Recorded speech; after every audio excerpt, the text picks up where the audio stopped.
Hi வணக்கம் உறவுகளே. இன்னைக்கு என்ன விஷயம் பார்க்க போறோம் அப்படின்னு பார்த்தீங்கன்னா, காப்பிரைட் பிரச்சனை. ஷார்ட்ஸ் வீடியோல, லாங் வீடியோல என்னக்கா பண்ணலாம் அப்படின்னு நிறைய பேர் கேட்குறீங்க. இது மானிட்டேஷன் முன்னாடி கூட்டி நீங்க கிளியர் பண்ணிருங்க.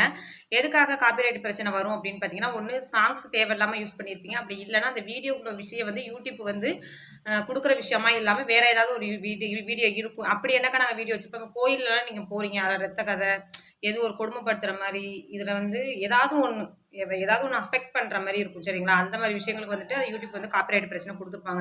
அதனால அந்த ஷார்ட்ஸ் வந்து நீங்க டெலீட் பண்ணி தான் ஆகணும்.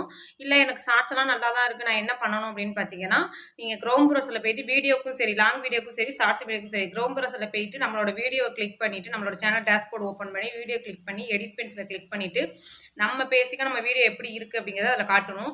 அதில வந்துட்டு எனக்கு வீடியோ தேவைப்படுது. நான் மியூசிக்க மட்டும் கட் பண்ணிக்கிறேன். நீங்க அதோட வாய்ஸ மட்டும் ஃபுல்லா கட் பண்ணிக்கலாம். ஷார்ட்ஸா இருந்தாலும் சரி, லாங் வீடியோவா இருந்தாலும் சரி. அத ஃபுல்லாவே நீங்க கட் பண்ணிட்டு, கட் பண்ணி சேவ் குடுத்துட்டீங்கன்னா, அந்த வீடியோ வந்து அடுத்த ஆடியன்ஸ் பார்க்கும்போது சும்மா ஷோவா தான் ஓடுமே ஒழிய, உங்களோட வாய்ஸோ, உங்களோட மியூசிக் எதுவுமே அதில காட்டாது. அது வந்து நீங்க அப்படி பண்ணணும் அப்படின்னா, அப்படிதான் பண்ணணும். இல்லன்னா அப்படின்னா அதிகபட்சம் அத டெலீட் பண்றது நல்லது. டெலீட் பண்றதுன்னா, நான் எனக்கு ஒரு நெறைய காப்பிரைட் பிரச்சனை வந்திருக்கு. இன்னைக்கே நான் டெலீட் பண்ணணுமா? கிடையாது. இன்னைக்கு ஒண்ணு டெலீட் பண்ணுங்க. ஒரு 2 நாளைக்கு ஒருக்கா எல்லா வீடியோவும் கிளியர் பண்ணிட்டு நீங்க மானிட்டேஷன் அப்ளை பண்ணுங்க. சரிங்களா? ஓகே. பாய் உறவுகளே.